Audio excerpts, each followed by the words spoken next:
8월 달 임장. 음 8월 달 왜 이렇게 임장 지역을 선택했는지 한번 생각을 해 보신 적 있으신가요? 태희 님을 이제 답변을 이제 들을 수 있게 8월 임장.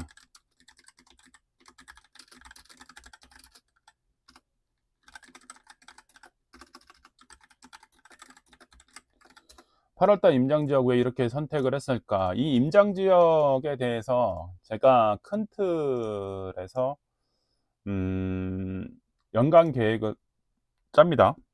음. 연간 계획을 짜고 그다음에 2-3 개월 전에 시류에 맞춰서 쪼끔 변동을 또 하기도 하고요. 예.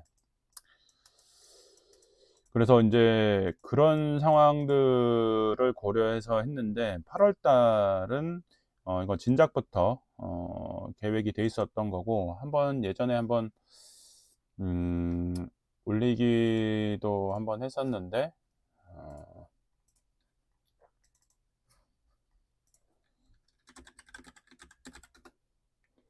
네. 잠실나루 그다음에 강변 어 이런 것들을 계획을 했었을 때 7월 달, 8월 달 계획에서 이렇게 인제 들어 있습니다. 6월 달에 계획을 했었습니다.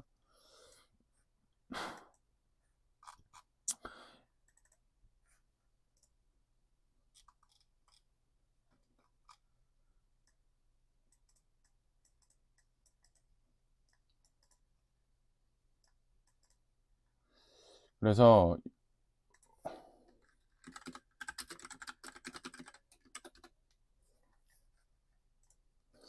지금 잠실야루를 왜 가냐?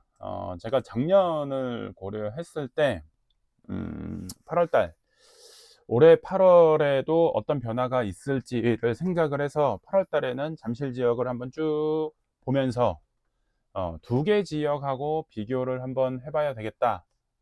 라고 인제 방향을 인제 설정을 했었죠. 그 설정한 이유 중에 하나가 지금 보시면은 오신 분들의 인제 매수도 해야 되고 그런 관점에서 어떻게 변화가 일어날지에 대해서 한번 체크를 해 보려고 한 건데 지금 보시면은 작년에 그리고 올해 둘 다 똑같이 정부의 특례 대출이 있었고 그리고 작년에는 특례 대출이 대출 규제가 인제 10월 달에 들어가면서 거래가 또 급감하는 현상이 또 발생을 하기도 했습니다. 그래서 그런 것들을 이제 고려했을 때 이번에는 어떻게 될 것인가. 제가 지난번에도 한번 그 말씀을 드린 적이 있어요. "작년에는 올라가다 내려갈 거다." 라고 얘기를 했고 올해 상승은 오르는 거에 대해서는 어느 정도 인정은 하는데 문제는 이게 지속될 수 있을까? 쉽게 얘기해서 다주택자도 다 참여를 할 것인가?에 대해서는 또 다른 얘기가 될 수 있기 때문에 그런 부분들을 올해는 지켜봐야 된다 라고 말씀을 드렸었습니다. 그래서 인제 그런 것들을 좀 봤었을 때 생각을 해 보면 작년에는 명확하게 오르다 말 거라는 생각이 명확했었고 올해는 오를 수도 있다. 왜냐면 연타 정책 대출을 하고 건드려 놓은 게 어디냐면 9억 이하 신생아 대출을 또 한 번 실행을 하기 때문에 그 명확한 타겟팅으로 하는 사람들은 거래를 하면서 이게 약간의 퍼짐 현상도 생기긴 하겠지만 이게 지속성이 있을까에 대해서는 쪼끔 의문이 들 수가 있는 거죠. 그래서 인제 그런 것들도 한번 인제 챙겨 보면은 인제 좋지 않을까 인제 생각을 하는데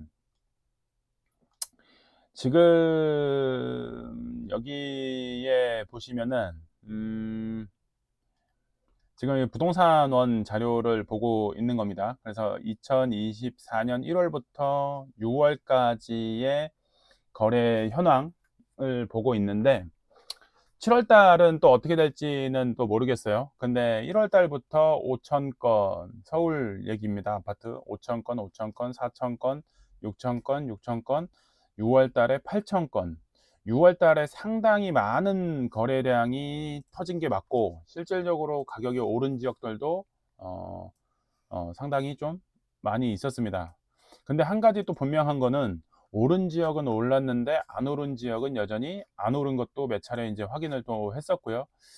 그런데 인제 그 부동산에 잠실 쪽 부동산에 인제 전화를 했더니, 다른 분들도 전화를 해서 확인도 해 봤지만은 지금 휴가철인 것도 있고, 또 한편으로는 그간 가격이 저렴하다고 생각되는 것들은 거래가 일어났지만, 이제 가격이 좀 높아지는 상황이 되다 보니까 비싼 가격에 대해서는 거래가 지금 일어나지 않고 있는 상황, 또 지금 같이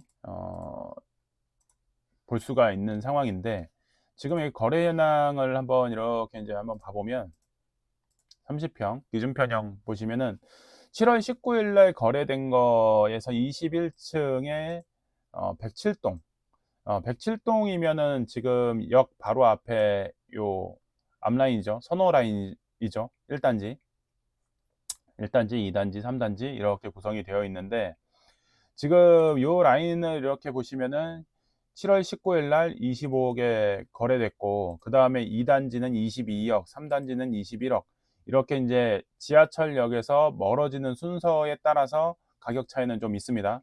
근데 어쨌든 중요한 거는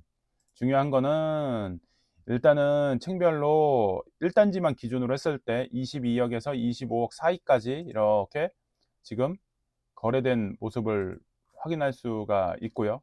이렇게 해서 가격이 올라오는 상황에서 이제는 가격 저항이 좀 생기는 거죠. 여기 지금 보시는 것처럼 최고치 가격을 지금 이렇게 봐 보면은 21년 10월 달에 23억 6,600, 이 최고가 인 상황이었고, 그리고 현재는 이 최고가에 근접해 있다 보니까 사람들의 거래량이 이제 주춤한 상황. 그리고 인제 요쪽으로 인제 뭐 당연히 파크리오 확인을 했으면 요쪽 잠실주공도 한번 확인해 주는 게 예의죠. 네. 그래서 인제 이렇게 한번 체크를 해 보면 거래 현황, 그래서 36 평짜리 전세 월세 빼고 매매를 한번 보도록 하겠습니다. 7월 달에 인제 30억을 찍고, 예, 그다음에 요 중간에 지금 보시면은 가격들이 많이 올랐어요.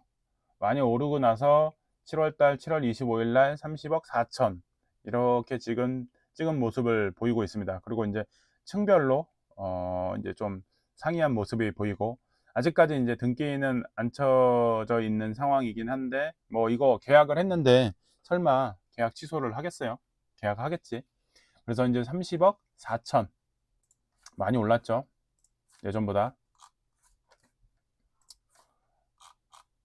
그래서 요렇게 오늘 또 마크를 또 해 놓는 게 좋죠.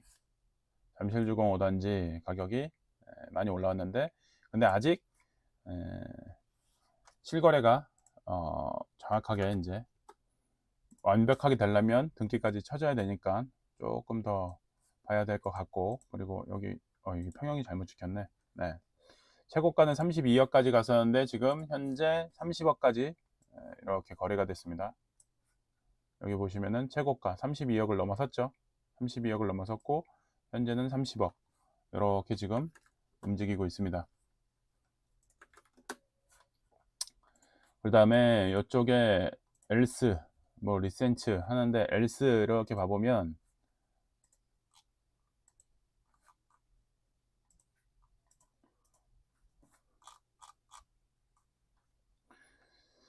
현재 27억 넘는 가격이, 여기 한 건 거래된 게 26억 2천, 26억 7천, 26억 7천이 최고가였습니다. 현재 26억 7천이 최고가였고, 26억 7천이 26억 5천이 7월 30일자 이렇게 지금 됐던 상황이었는데, 못된 망아지들이 허위 사실을 유포하고 다니는 사람들이 꽤 있었어요. 27억 찍었다, 그리고 28억도 넘었다. 그게 진짜일까? 지금 보면은 7월 30일까지 이렇게 마크할 정도면은 거래 신고는 끝났다고 봐야죠, 거의.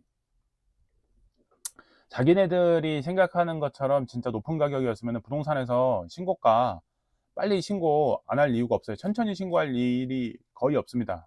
천천히.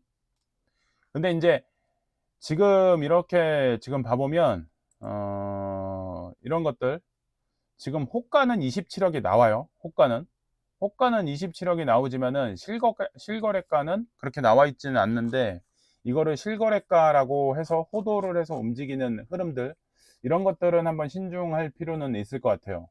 그래서 이제 8월달 이후 9월달, 당장에 9월 중순에 추석이 있기 때문에 이때 이제 그 전후로 해서 대부분의 사람들의 심리가 집을 팔겠다는 사람들은 추석 전에 집을 좀 팔고 싶은 욕망들이 상당히 큽니다. 그래서 이제 추석을 앞두고 어떻게 이제 변화 변동이 일어날지도 한번 체크를 해보는 게 좋을 것 같아요. 그래서 이제 잠실, 그리고 나서 이제 저희가 이제 또 어디를 갈 거냐, 종합운동장 있는 아시아선수촌, 여기를 한번 보도록 할 거고요. 그 다음에 우성아파트를 보도록 할 겁니다. 지금 이쪽 라인에 마이스가 예정이 되어 있고, 그죠? 그리고 신천 세내역하고도 연결이 또 되어 있는 지역입니다. 생각보다 사람들이 이쪽 라인을 잘 가보지 않는 경우들이 좀 상당히 있기 때문에 이쪽 라인 한번, 임장 때 아니면 또 언제 가겠습니까? 그래서 이때 한번 여기를 한번 이제 둘러보고, 지난번에 갔던 삼성역과 여기 종합운동장을 또 연계해서 생각해 보면 좋을 것 같습니다. 그래서 이제 이때 잠실 전체를 한번 또 생각을 해보고, 마지막 주에는 강북으로 올라가서 어디를 갈 거냐, 강변을 갈 예정입니다. 강변을 왜 가냐, 지금 잠실 나루역과 강변 바로 붙어 있는 지역입니다. 이게 서로 따로 떨어져 있는 게 아니라 당연히 연결성이 상당히 높겠죠. 그래서 이 연결성에 대해서 잠실을 다 둘러봤으니 강변하고 어떤 효과가 있을 것인가를 한번 따져볼 필요가 좀 있겠죠. 그래서 이제 이 지역을 이제 가도록 할 예정이고요. 그 다음에 이제 우리가 지난주에 갔던 곳이 어디냐면은 마곡나루입니다. 그리고 이번 주는 잠실나루고요. 똑같이 나루터입니다. 나루터. 그런데 마곡나루와 잠실나루 어떤 차이점이 있는지, 어떤 공통점이 있는지 한번 생각을 해보면 좋을 것 같습니다.